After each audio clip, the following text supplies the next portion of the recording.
आमतौर पर ना जब हम किसी बीमारी की बात करते हैं तो हमारे दिमाग में एक बिल्कुल साफ तस्वीर उभरती है। हाँ, मतलब जैसे किसी को चोट लग गई या हड्डी टूट गई। बिल्कुल। और तब हम क्या करते हैं, हम सीधे जाते हैं और एक्सरे निकालते हैं। सही बात है।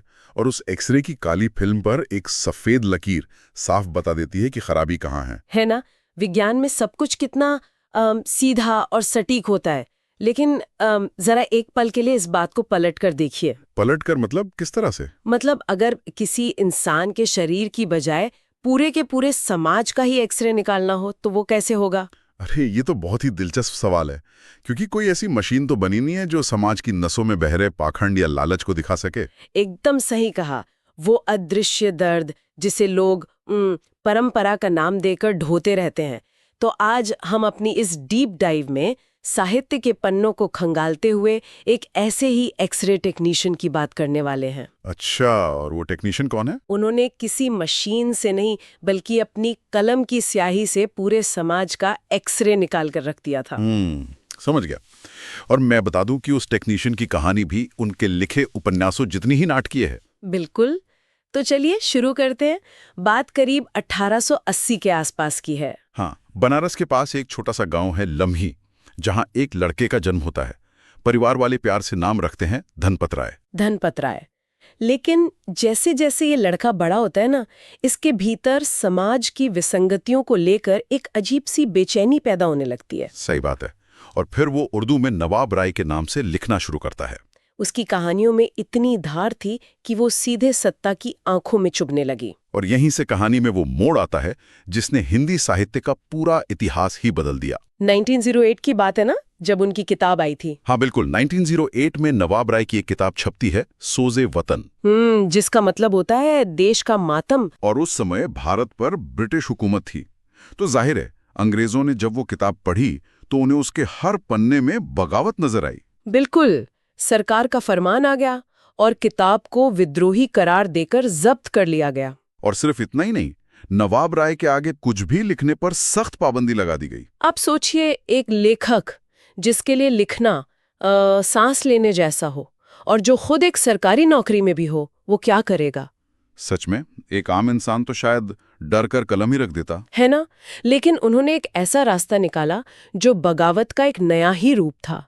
अपनी नौकरी और अपने भीतर के लेखक दोनों को जिंदा रखने के लिए उन्होंने अपना नाम ही बदल लिया। अरे वाह, नवाब राय से वो बन गए मुंशी प्रेमचंद। बिल्कुल, वही प्रेमचंद जिन्हें आज दुनिया कथा सम्राट के नाम से जानती है। मतलब नाम बदलना, लेकिन उनकी कलम की धार और समाज को देखने का वो एक्सरे वाला नजरिया नहीं बदला। एकदम सही।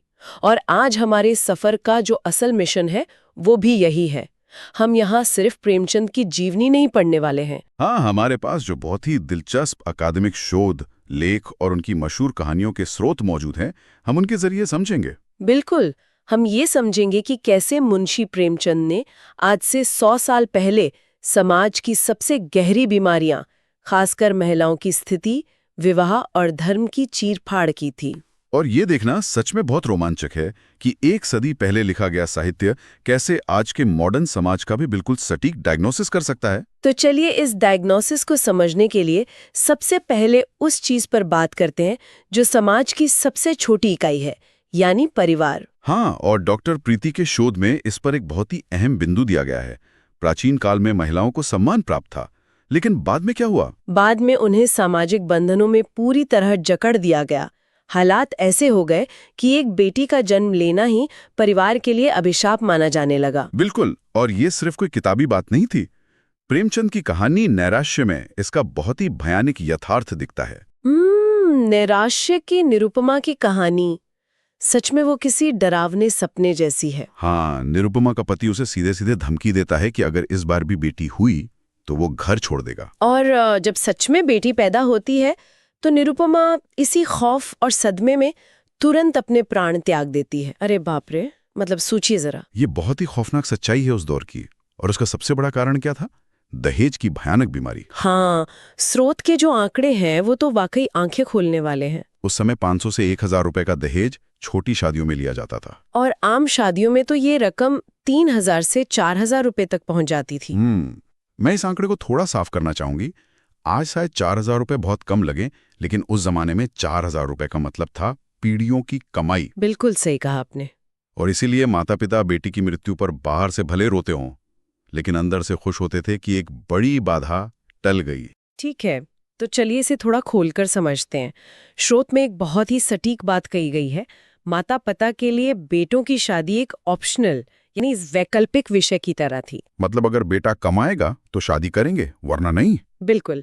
लेकिन बेटी की शादी एक कंपल्सरी यानी अनिवार्य विषय थी, जिसे हर हाल में पास करना ही था, और वो भी दहेज का भारी जुर्माना भरकर। यहाँ जो बात सबसे हैरान करने वाली है वो ये है कि लड़के वाले जो खुद अपनी बेटियों की शादी में ये सब झेल चुके होते थे, वो भी अपने बेटों की बारी आने पर सब भूल जाते थे। हाँ, वो चक्रवृद्धि ब्याज यानी कंपाउंड इंटरेस्ट के साथ अपना पैसा वसूलने पर उतारू हो जाते थे। बिल्कुल, वो पिछली पीड़ा भूलकर एकदम संवेदनहीन हो जाते थे। अब यहाँ बात सच में बहुत दिलचस्प हो जाती है। इस भयानक सच्चाई से बचने के लिए उस दौर के युवक किस मनोवैज्ञानिक दबाव से गुजरते थे? इसका सबसे बेहतरीन और रोंगटे खड़े कर देने वाला उदाहरण प्रेमचंद की कहानी उद्धार में मिलता है। उद्धार। इस कहानी के बारे में पढ़कर तो मुझे सच में विश्वास ही नहीं हुआ। कहानी में वो जो मुंशी दरबारी लाल हैं। हाँ, मुंशी दरबारी लाल अपने इकलौते बेटे हजारी लाल की शादी करना चाहते हैं, लेकिन हजारी लाल शादी से नफरत करता है। आज के दौर में अगर किसी को शादी से बचना हो तो वो क्या करता है? करियर का बहाना बनाता है या विदेश भाग जाता है। लेकिन हजारी लाल ने ऐसा कुछ नहीं किया। उसने अपने ससुर गुलजारी लाल को एक गुप्त पत्र लिखा, और उस पत्र में लिखा कि उसे क्षय रोग है, मतलब टीबी। और ये भी लिखा कि वो कुछ ही दिनों का मेहमान है, इसलिए शादी करना उसके लिए पाप है, क्योंकि पत्नी और होने वाली संतान दोनों अकाल मृत्यु को प्राप्त होंगे। क्या बात कर रहे हैं? मतलब उसने सचमुच एक जानलेवा बीमारी का बहाना बना लिया। हाँ, लेकिन कोई उसकी बात नहीं मानता। शादी की तैयारियां जोरों पर होने लगती हैं। तब हजारी लाल क्या करता है?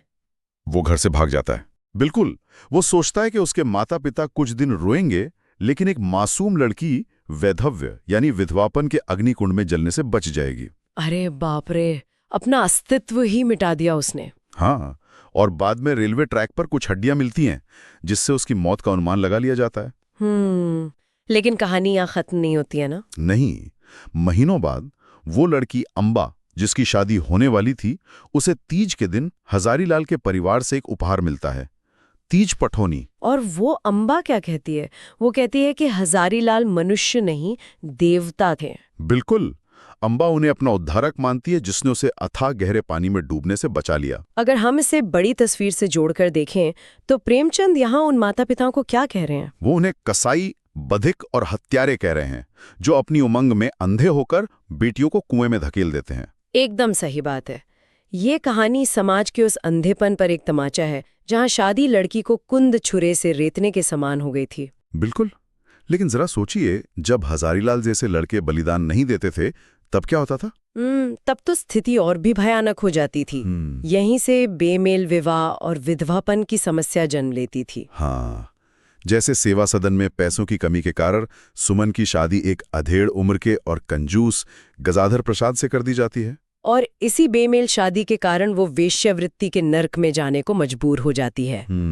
और सिर्फ सेवा सदन ही क्यों, निर्मला में भी देखिए, एक जवान लड़की की शादी 40 साल के मुंशी तोताराम से कर दी जाती है। बिल्कुल, और गबन उपन्यास में भी एक बहुत अलग पहलू दिखता है। वहां जालपा का आभूषणों के प्रति अंधा प्रेम दिखाया गया है। हाँ, चंद्रहार की वो भूख जो उसके पति को अपराध की ओर धकेल देती है। लेकिन वो आभूषणों का प्रेम सिर्फ दिखावा नहीं था। उस समय महिलाओं के पास सुरक्षा के नाम पर सिर्फ वही गहने तो होते थे। बिल्कुल सही। और इन सब के अलावा एक और भयानक चीज थी, बाल विवाह और विधवापन। नैराश्य लीला की कैलाश कुमारी का उदाहरण स्रोत में दिया गया है। सोचिए, उसका गौना भी नहीं होता और वो विधवा हो जाती है। प्रेमचंद ने तीखा व्यंग्य किया था इस पर। उन्होंने कहा था ना कि 5 साल के दूल्हे तो मैं भारत के सिवा और कहीं देखने को नहीं मिलेंगे। बिल्कुल। तो इस सब का असल मतलब क्या है? समाज का दोहरा मापदंड देखिए, बिना किसी गलती के बच्ची को बेमेल शादी में धकेल दिया, और जब वो विधवा हो गई तो वही समाज उसे ताने मारने लगा। ये तो एक ऐसा खेल है जहां लड़की का हारना पहले से ही तय है। इससे एक बहुत जरूरी सवाल खड़ा होता है कि क्या प्रेमचंद सिर्फ समस्या बताते थे? नहीं, वो समाधान भी देते थे। वो मानते थे कि जो व्यक्ति किसी विधवा से विवाह करता है और जिम्मेदारी निभाता है, वही असली आदर्श है। और महिलाओं के हक की ये जो लड़ाई थी, ये उनके एक बहुत बड़े दर्शन का हिस्सा थी। और वो दर्शन था मानवतावाद। मतलब ह्यूमनिज्म। धर्म और पाखंड को लेकर भी उनके विचार बहुत स्पष्ट थे। बिल्कुल। प्रेमचंद के अनुसार असली धर्म समाज की उपयोगिता है।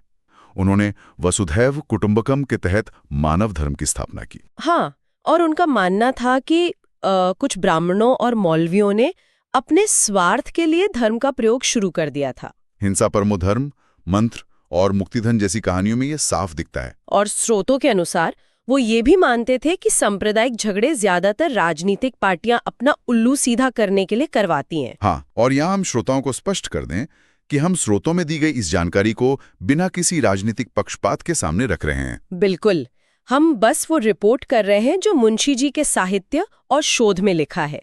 हमारा काम सिर्फ स्रोत का विश्लेषण करना है। सही कहा।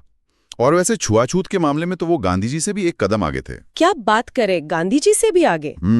वो कैसे? देखिए, गांधी जी वर्ण व्यवस्था को कर्मों के आधार पर सुधारने की बात करते थे, लेकिन प्रेमचंद ने जाति को जन्म के आधार पर भी मानने से पूरी तरह इनकार कर दिया था। अच्छा, मतलब उन्होंने इस पूरी धारणा को ही सिरे से खारिज कर दिया। बिल्कुल।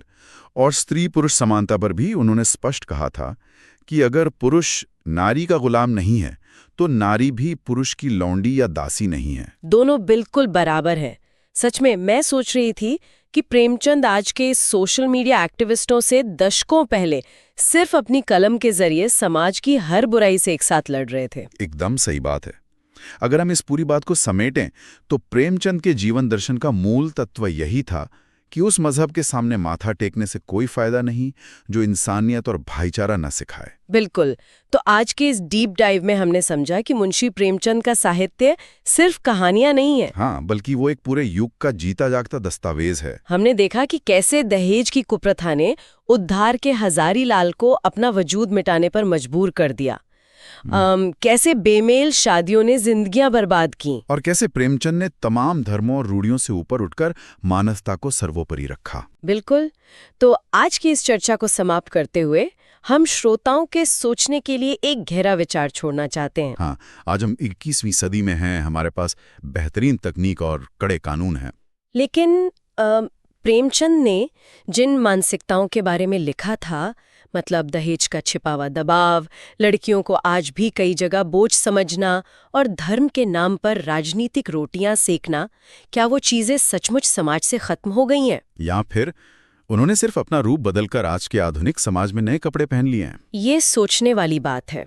अगली बार जब आप लोग अपने आसपास कोई शादी या सामाजिक घटना देखें तो प्रेमचंद के उस एक्सरे वाले चश्मे से उसे देखने की कोशिश जरूर कीजिएगा। बिल्कुल, शायद कुछ ऐसा दिख जाए जो बाहर से नजर नहीं आता। एकदम सही। तो इस विचार के साथ हम आज की इस गहरी चर्चा को यहीं विराम देते हैं। अगली बार फिर मिलेंगे एक नए विषय के साथ।